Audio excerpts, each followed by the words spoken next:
When we conceptualize a modern, functioning democracy, we tend to visualize it as, well, as this perfectly scaled, interconnected mechanism. Right, like a well-oiled machine. Exactly. You cast your ballot at the local school gymnasium, and that vote translates into a municipal mandate. Which then scales up to a regional policy. Yeah, and ultimately that feeds right into the grand ideological machinery of the national government. It's supposed to be this unbroken, highly calibrated chain of transmission, from the street corner directly to the Capitol.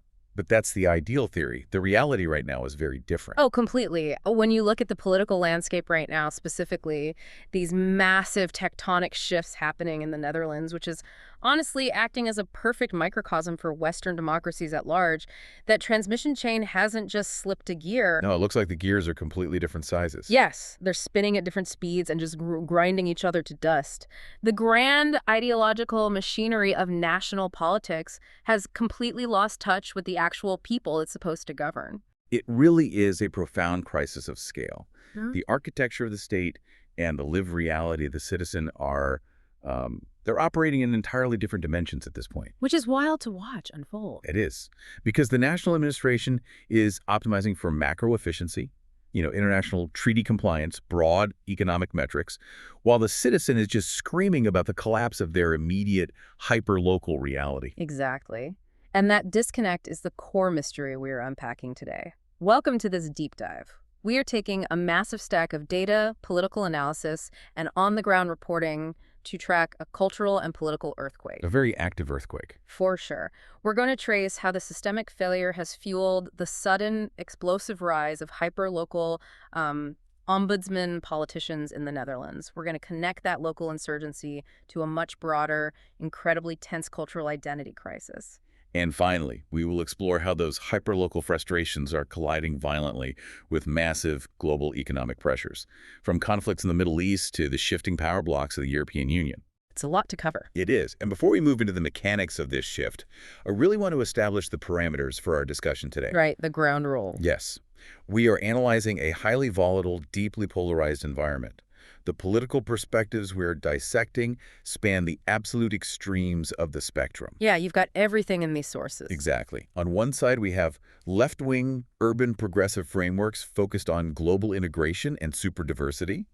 On the other, we have right-wing populism, fierce conservative nationalism, and rural advocacy movements fighting for traditional identity. So just to be crystal clear for you listening, our mandate for this deep dive is strictly analytical and entirely neutral. We are not here to endorse a political platform, validate a specific ideology, or take a side in the culture war. Right, no picking teams here. Our sole objective is to unpack, analyze, and impartially convey the ideas and arguments exactly as they exist in the political ecosystem right now, so you can understand the raw, unvarnished dynamics at play. Okay, let's unpack this. Because if we want to understand how the national machinery broke down, we actually have to start by looking at the micro-level data. The polling shifts are fascinating. They really are. We need to look at the projections for the upcoming municipal elections because there is this massive, mathematically fascinating vacuum opening up on the political right. Right. When you look at the national projections, the primary right-wing populist party, the PVV, is bleeding support. They're losing roughly 11 to 12 seats. And those voters aren't migrating toward the center or the left, are they? No, not at all. They are fracturing and shifting further right toward parties like Forum for Democracy or FVD and JA21. But the critical point of failure occurs when those national polling numbers collide with local electoral reality. Because the national political narrative assumes that if a voter shifts from the PVV to JA21 in a national poll, they will just do the exact same thing in their local city council election. Which makes sense on paper. On paper, yes. But structurally, that is impossible in a huge portion of the country. The PVV and JA21 operate almost exclusively as national entities. They barely participate in municipal elections. Wait, really? They just aren't on the ballot? Hundreds of towns, no. They lack the local chapters, the grassroots infrastructure, and the candidate list to actually be on the ballot.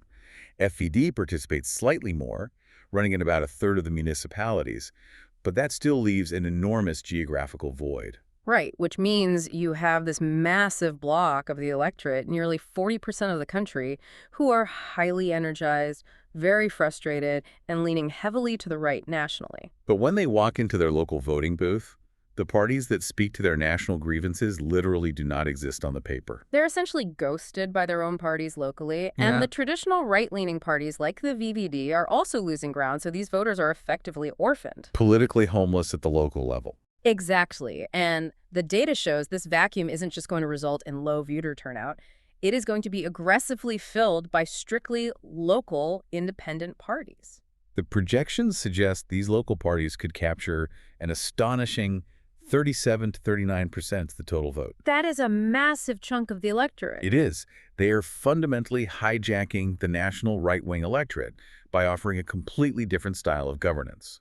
And to really understand the mechanics of that governance, we have to examine the quintessential archetype of this movement.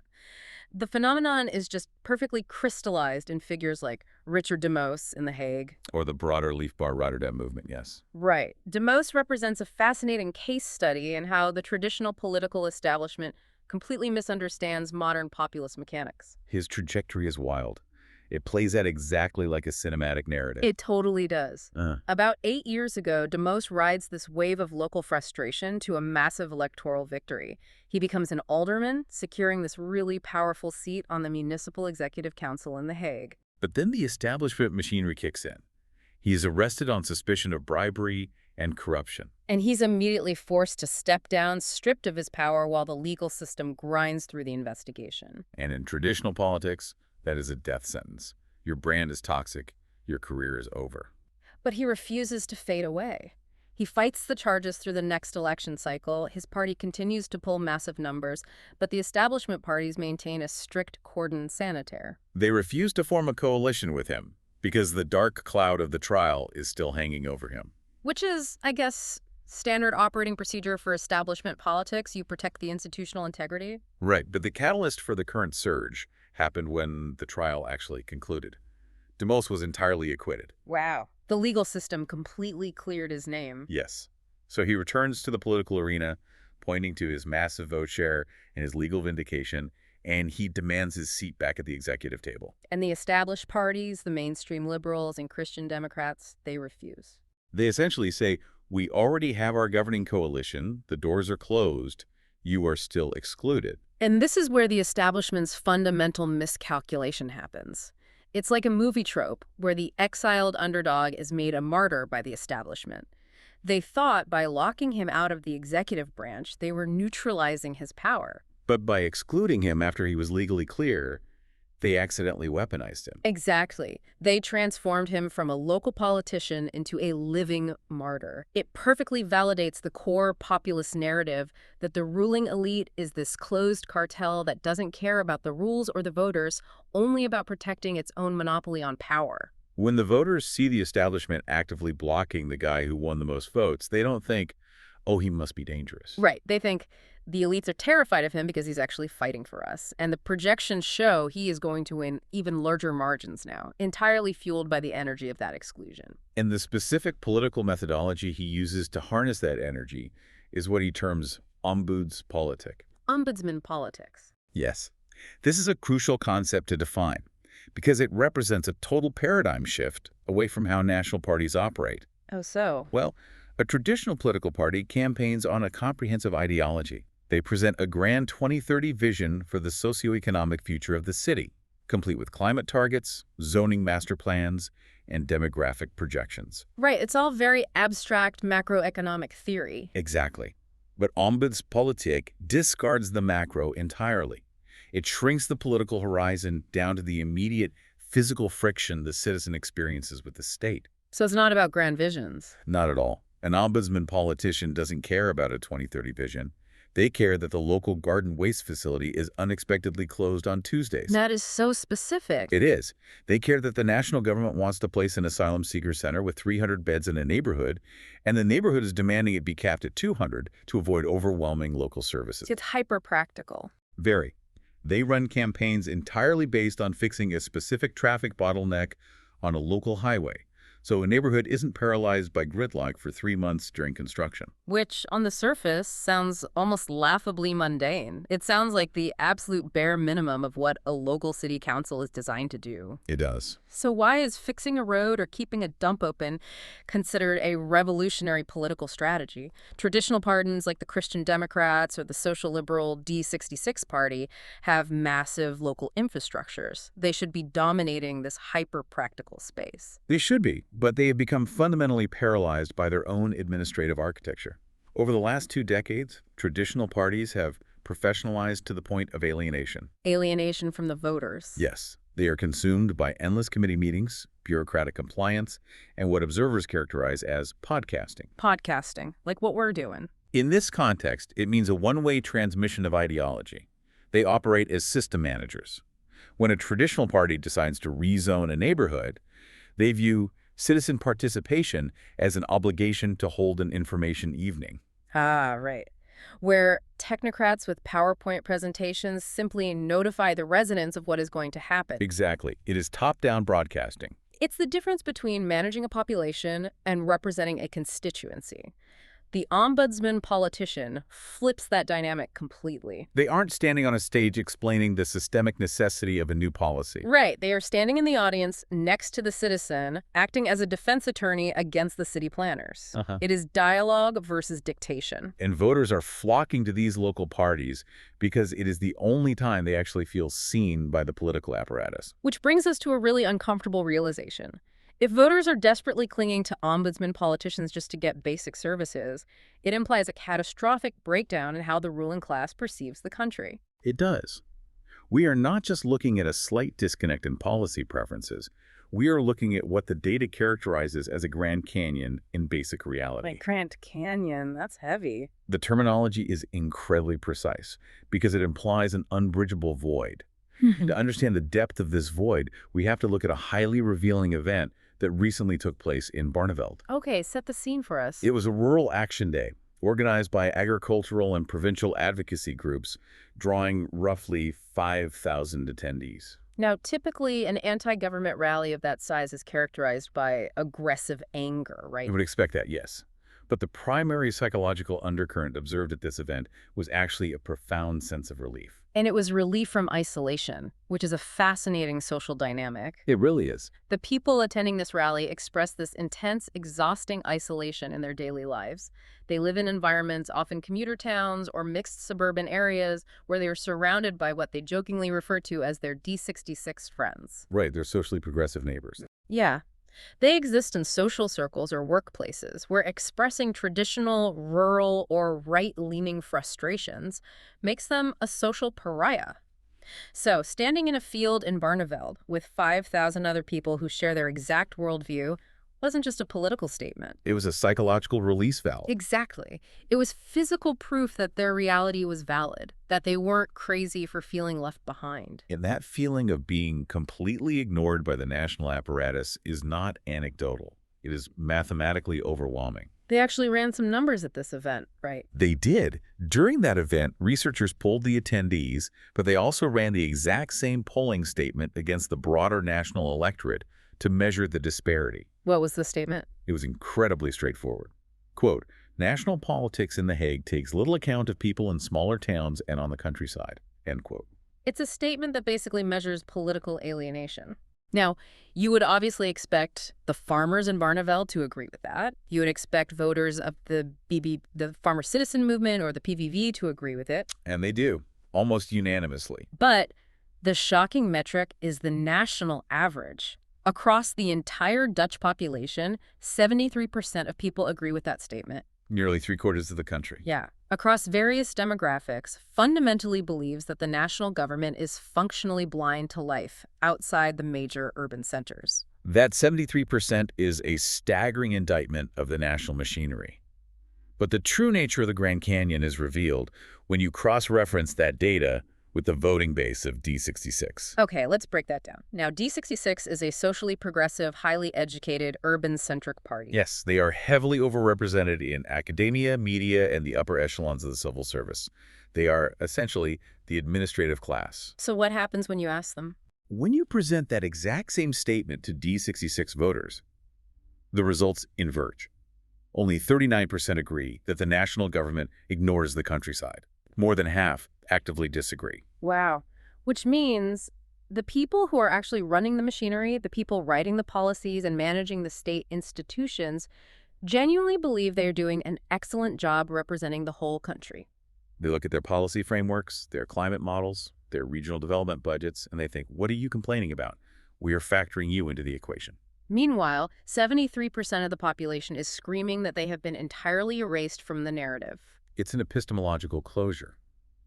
The ruling class and the working class aren't just disagreeing on how to solve a problem. They disagree on whether the problem even exists. And a huge structural reason why this administrative blindness has developed comes down to a literal geographical crisis of scale. Yes, the physical map of how democracy is administered has been aggressively rewritten. Right.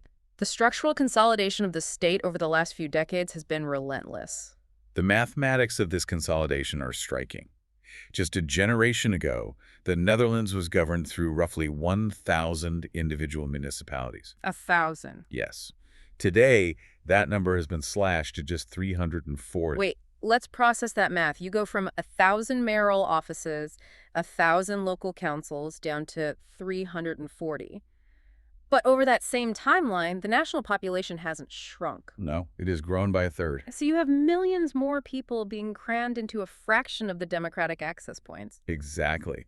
The country contains approximately 2,400 distinct, historically named places, villages, hamlets, distinct towns. But because of these aggressive mega mergers driven by the central government, the average municipality now swallows up 7 or 8 of these distinct communities. You have enormous administrative regional blocks where the historical identity of a village is legally erased. That's crazy. It gets worse. Yeah. In many of these mega municipalities, you cannot even obtain the specific voting results for a single village without manually tracking down the individual polling station data, because the village has been statistically liquidated into a larger, generic regional entity. Now, if I am a technocrat in the Ministry of Interior, I am going to push back hard on this critique.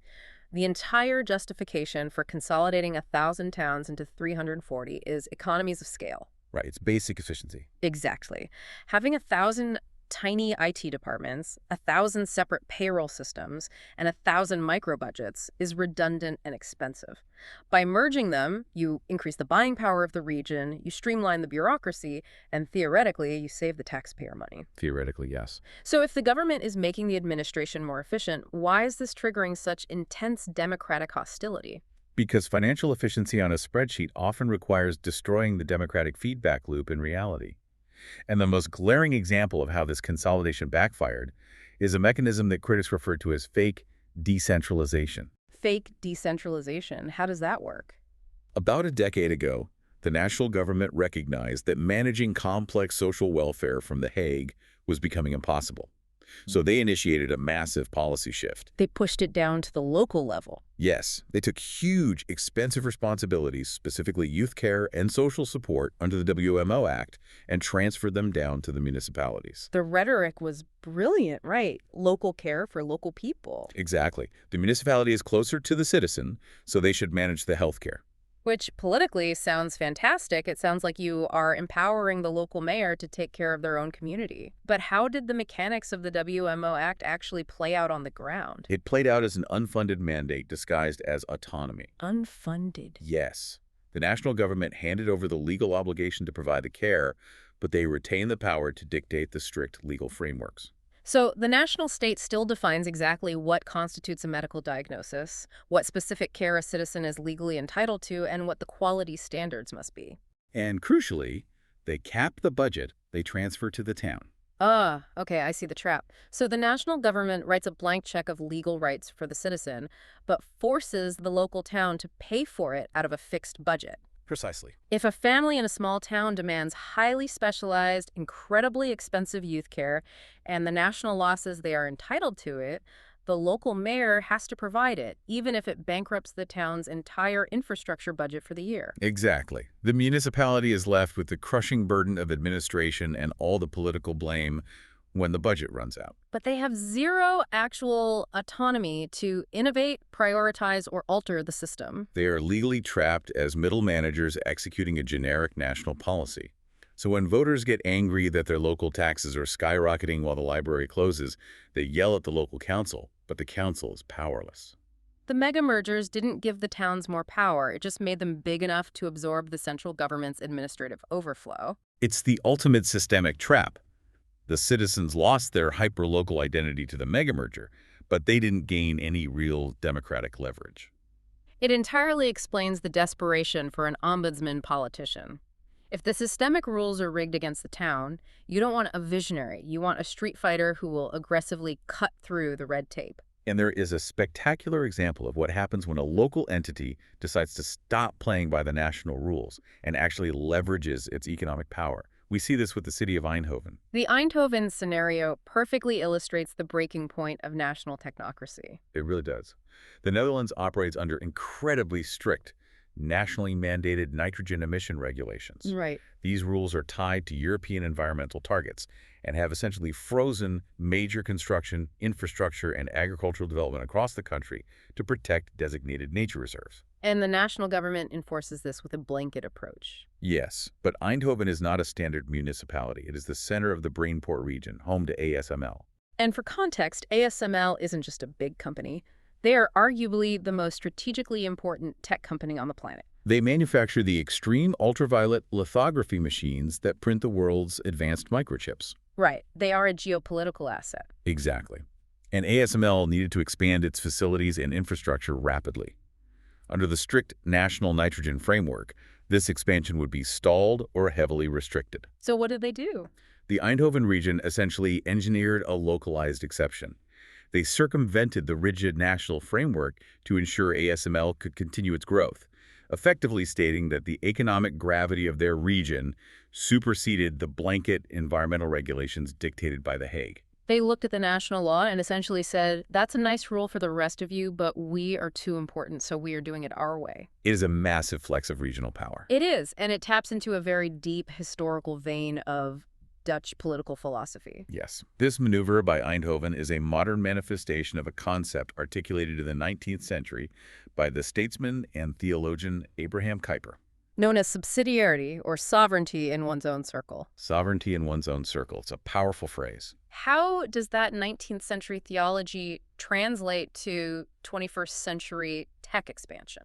The core mechanism of subsidiarity dictates that authority should always reside at the lowest, most localized level capable of handling it. Okay.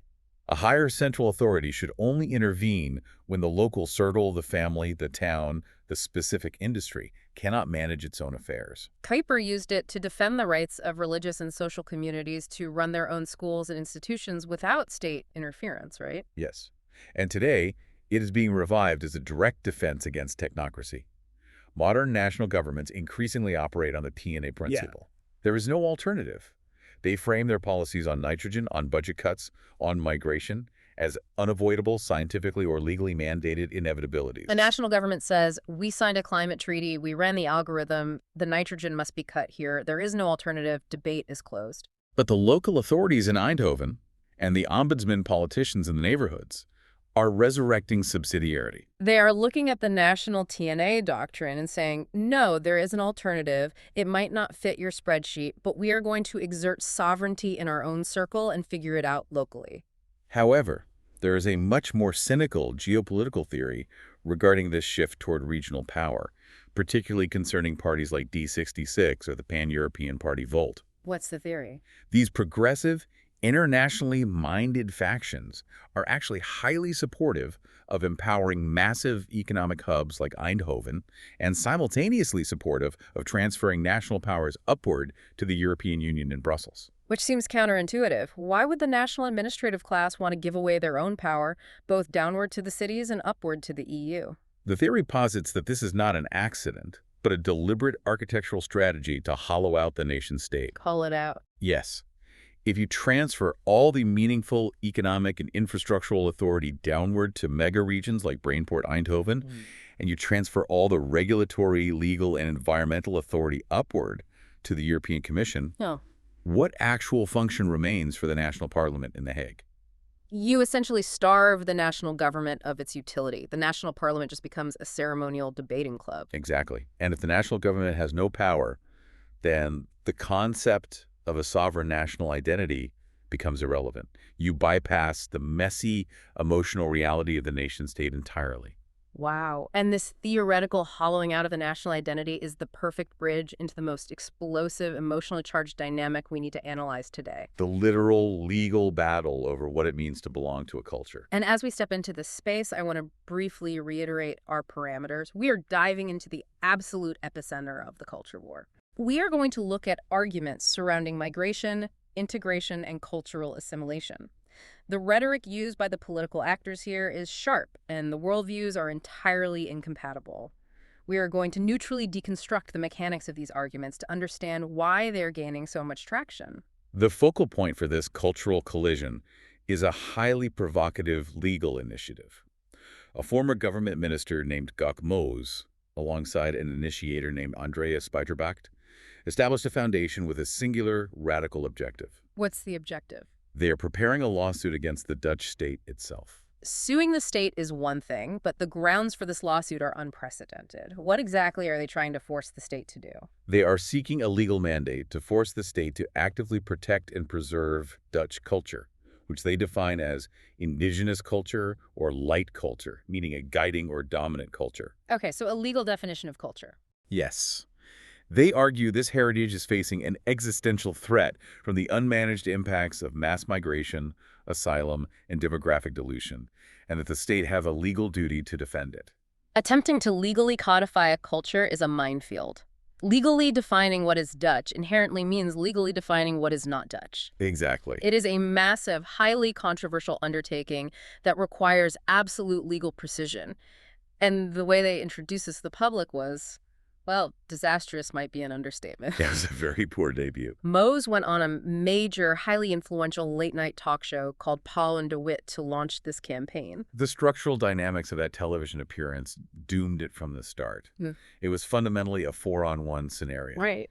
Mose was placed at a table with highly polished, progressive politicians, a critical host, and media commentators who were intellectually and ideologically hostile to his entire premise. But the failure was not merely the hostile environment, was it? No, it was a profound failure of presentation and political communication. The analysis zeroes in on one incredibly specific, seemingly petty detail that actually explains the entire collapse. His wardrobe. His clothing choice, yes. He showed up to this massive, nationally televised debate about the existential survival of Western cultural identity, wearing a short-sleeved T-shirt. In the theater of political communication, that aesthetic choice is fatal. When a political figure introduces a concept that is revolutionary, deeply polarizing, and borders on the legally absurd, they must offset that radicalism with absolute, unshakable gravitas. Right, you need to look the part. To propose a lawsuit defending a national light culture, you need to project the authority of a constitutional scholar. You need to be flanked by serious legal minds, and you must look like a statesman. And he didn't. By appearing in casual attire, Mose immediately stripped himself of that necessary authority. He looked like a man arguing at a neighborhood barbecue, not a defender of civilizational heritage. He voluntarily surrendered the high ground before he even opened his mouth. It's like walking into a heavyweight title fight without having sparred a single round. That is a very apt analogy. The media professionals at that table sensed the lack of preparation and just verbally dismantled him. The analysts actually draw a direct contrast here to the late Pim Fortuyn. Yes, the populist politician from the early 2000s. Right. Fortuyn was incredibly charismatic. He completely upended Dutch politics before he was assassinated. And the consensus is that if Fortuyn had introduced this light culture lawsuit, he would have arrived impeccably tailored in a bespoke suit. He would have used his razor-sharp intellect to turn the progressive host's moral framework inside out. Exactly. He would have dominated the narrative, whereas Mose lacked the machinery to defend his own idea. However, while the presentation was a masterclass in failure, the actual arguments that were debated at that table represent the absolute core of the modern European culture war. We really need to break down the mechanics of the two opposing paradigms that clashed that night. Let's start with the progressive framework, which was primarily articulated by Carola Schouten, a prominent politician. What was her main point? Her argument attacks the fundamental premise of a light culture. She argues that the moment you introduce terminology like indigenous culture or attempt to legally mandate a singular national identity, You are deploying a weapon of division. Her argument is rooted in the practical reality of modern demographics, right? Yes. Schouten points to the essential infrastructure of society, for instance, the healthcare system. She notes that the hospitals are entirely reliant on the labor of people from wildly diverse ethnic and cultural backgrounds. Which is just a statistical fact. Exactly. When a political movement begins aggressively defining a narrow, traditional in-group, it automatically and inevitably constructs an out-group. The progressive argument is that this rhetoric alienates the very people who are keeping the society functioning. It sends a message to the vital immigrant workforce that they will never truly belong, thereby fracturing the social cohesion it claims to protect. The progressive view is that defining the culture destroys the society. But the conservative, nationalist view, which underpins the lawsuit, operates on the exact opposite logic. How so? They argue that the progressive model has already been tested for decades, and it has catastrophically failed. They point to the reigning philosophy of the last 30 years, which is often termed superdiversity. Superdiversity. Yes, it essentially posited that assimilation was unnecessary, and that being Dutch simply meant be yourself, tolerate others, and don't whine. It was a doctrine of total laissez-faire integration. And the conservative argument is that this extreme individualism, this lack of any required cultural connective tissue, has resulted in profound social fragmentation. They argue there is a desperate need to reestablish a light culture, a baseline of shared civic values. Crucially, the conservative intellectual framework specifically attempts to decouple this from race, right? It does. They argue that cultural assimilation is a behavioral metric, not an ethnic one. Give us an example. They point out that a Turkish Dutch youth who participates in the community, speaks the language fluently, and understands the social norms is completely integrated. They are, in the local slang, a true kaskap. So if it is strictly behavioral, who exactly is failing this integration metric? Because the frustration isn't just aimed at lower-income asylum seekers. Not at all. The conservative critique targets the absolute top of the economic ladder as well. They are incredibly hostile toward what they call expat ghettos. The phenomenon of the expat bubble is a major driver of this cultural anxiety. It is. You have highly paid international tech workers and corporate executives moving to cities like Amsterdam or Eindhoven. They are economically beneficial, but culturally detached. Exactly.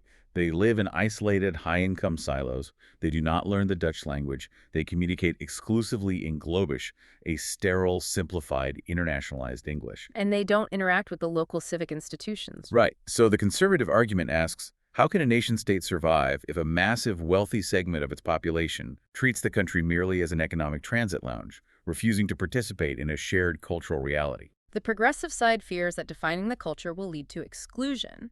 The conservative side fears that failing to define the culture leads to segregation and the death of the community. And Gauquemeau thinks the solution to this deeply philosophical, sociological crisis is a lawsuit. Which, mechanically speaking, is almost certainly doomed, isn't it? Legally, the foundation of the lawsuit is incredibly weak.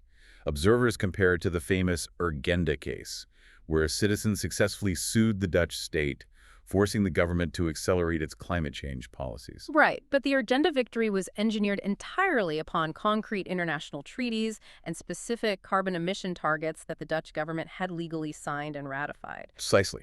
There is no equivalent international treaty, no European convention that legally defines and protects Dutchness. A judge has no mathematical metric to enforce. But the strategy behind the lawsuit might not actually be about winning in court. The analysis suggests it is a calculated asymmetrical political tactic. It is a rhetorical crowbar. I like that phrase, a rhetorical crowbar. For years, the academic and political establishment has managed the integration debate by burying it under endless bureaucratic reports on diversity, equity, and inclusion. They avoid the visceral, uncomfortable questions about assimilation. So a lawsuit, even a legally flawed one, generates immense media gravity. Exactly. It forces university rectors, ministers, and progressive commentators to step out from behind their white papers and publicly defend their vision of the national identity on camera. It forces the debate into the open. And this brings us to a very stark warning regarding the political climate. There is a deep, palpable, and rising desire among a significant portion of the electorate to Nederlandsen. To re-Dutchify the culture. Right, to reclaim the aesthetic and linguistic dominance of the traditional identity. The warning is that if the established political class continues to view this desire merely as an uneducated xenophobic reflex to be managed or ignored, the pressure will compound exponentially. To illustrate the danger of ignoring that pressure, the analysts draw a direct parallel to American political mechanics. This is a really interesting comparison. They argue that if the U.S. Democratic Party establishment had confronted the reality of Joe Biden's vulnerabilities in 2022, when the data and the public sentiment were already shifting, they could have changed course. But by denying the reality and suppressing the internal debate, they set the stage for a massive populist resurgence. The lesson applied to the Netherlands is clear. Delaying hard, uncomfortable truths about integration and cultural anxiety doesn't make the anxiety go away. It radicalizes it. If the polite establishment refuses to channel this energy, it will inevitably lead to extreme system-breaking outcomes, whether that is a push for Nexit, leaving the EU, or an environment where deeply unserious radical actors seize control of the state apparatus. It is the ultimate manifestation of the Grand Canyon we discussed in the first segment. Right. When the administrative class refuses to acknowledge the reality of the voters will eventually find someone who will, regardless of how radical their methods might be. Which is an incredibly tense domestic situation. But we cannot analyze the nation-state in a vacuum. We have to pivot our focus because while this hyper-local, intense culture war is raging on the streets of The Hague, the macro environment is being hit by massive, unavoidable global pressures. We need to scale up to the European stage. Yes, because the traditional political geometry of the European Union is fracturing and reassembling right now. The shift in the European Parliament is structural and profound. The old alliances are dying. We can observe this realignment perfectly in a recent, highly controversial vote regarding European migration policy. What was the vote on? The proposal on the table was to establish return hubs for rejected asylum seekers outside the physical borders of the European Union. A massive logistical and moral flashpoint. And the way the Dutch political parties navigated this vote completely shatters the conventional left-right spectrum. It does. The VVD, which is the traditional establishment right-leaning liberal party, and D66, the progressive social liberals, two parties that formed the core of the Dutch national government for years, voted against the proposal. Interesting. Yes. In doing so, they explicitly aligned their voting bloc with the progressive left, the socialists, and the Green parties in the European Parliament. Okay, so the mainstream business-friendly liberals have officially merged with the European left on the issue of migration. So where do the mainstream traditional conservatives go? The CDA, the Christian Democrats, historically the bedrock of the centrist establishment, voted for the proposal. Wow. And by casting that vote, they aligned themselves with the radical right and the nationalist so-called patriot blocs, which includes populist parties like the PVV. That is a total paradigm shift. You have the centrist liberals locking arms with the socialists and the centrist Christians locking arms with the hard-right nationalists. It proves that the 20th century political axis, which was primarily organized around economics, labor versus capital, taxes versus welfare, is dead. The new defining political axis of the 21st century is entirely about borders, sovereignty, and identity. You are either in the open, globalist, integrated bloc or the closed, sovereign nationalist bloc. The tectonic plates of Europe have shifted. And while those continental plates shift, the national government attempting to manage these crises back home is structurally compromised. Very compromised. The current Dutch cabinet, with figures like Rob Jetten acting as the public face of the progressive climate and energy policies, is described as a teetering house of cards. They are caught in a thermodynamic trap. They are getting crushed by internal rebellions and external shocks simultaneously. Let's start with the internal paralysis. Yeah, the parliament is aggressively blocking their attempts to balance the national budget. The cabinet attempts to implement austerity, but they face a parliament where a one-vote majority routinely torpedoes their plans. They try to make necessary mathematical adjustments to the AOW, the state pension age, which is mathematically vital because the demographic pyramid is inverting. You have too many retirees and too few workers. But Parliament refuses. Right. They attempt to trim the massive budget for disability care, and Parliament blocks it. The political class refuses to accept the mathematical reality of a shrinking tax base. That internal paralysis is dangerous, but the external pressures are existential.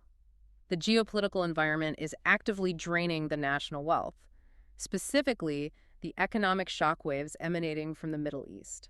The escalating conflicts, involving actors like Israel, Iran, and proxy forces, are not just distant geopolitical events. They are direct economic attacks on the European supply chain. The moment the shipping lanes in the Red Sea or the Strait of Hormuz are threatened, the global cost of energy spikes.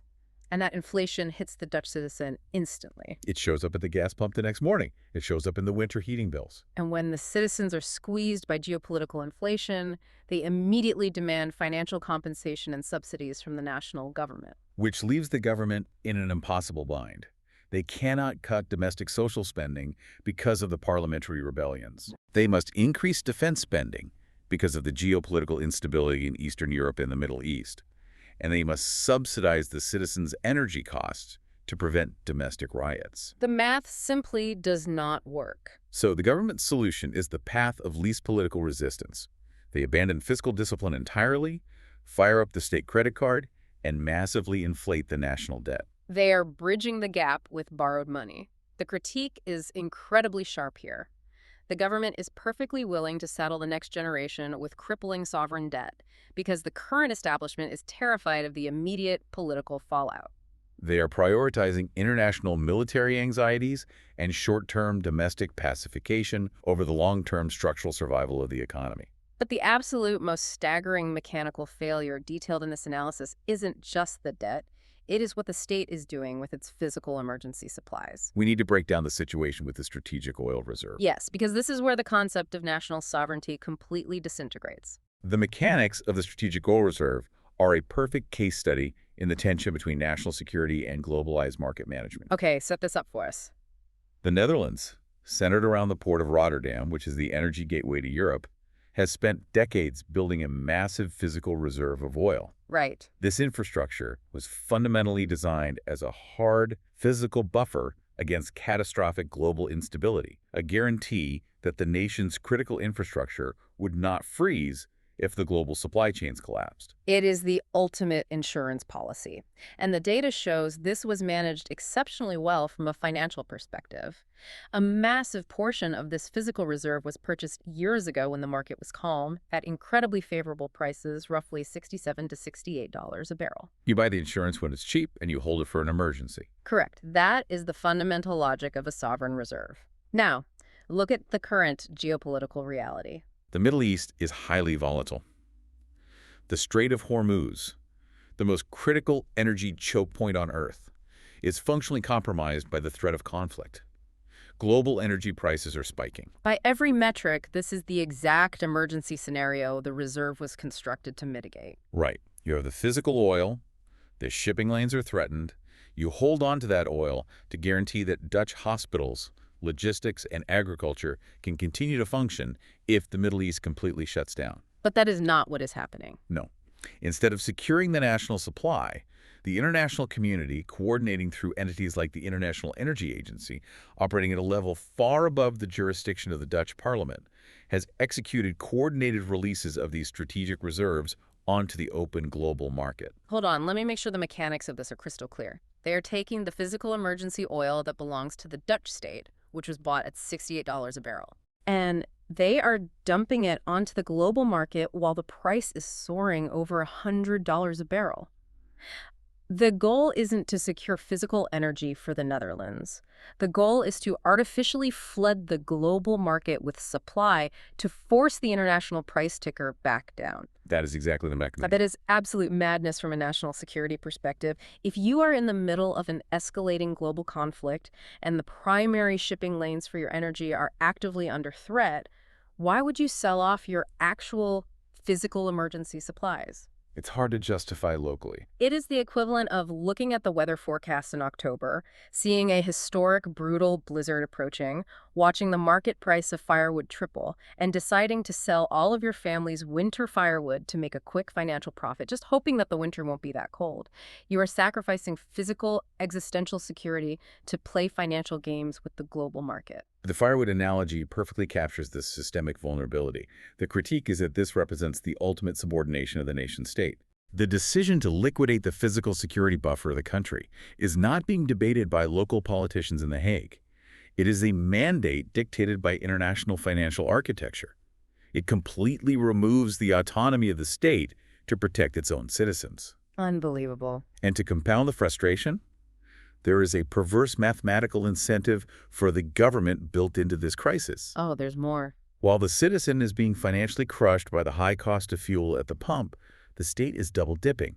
They profit from selling the reserve oil at a massive margin, and simultaneously, because gas taxes are often percentage-based, the state collects significantly higher tax revenues on the inflated price of the fuel the citizens are forced to buy.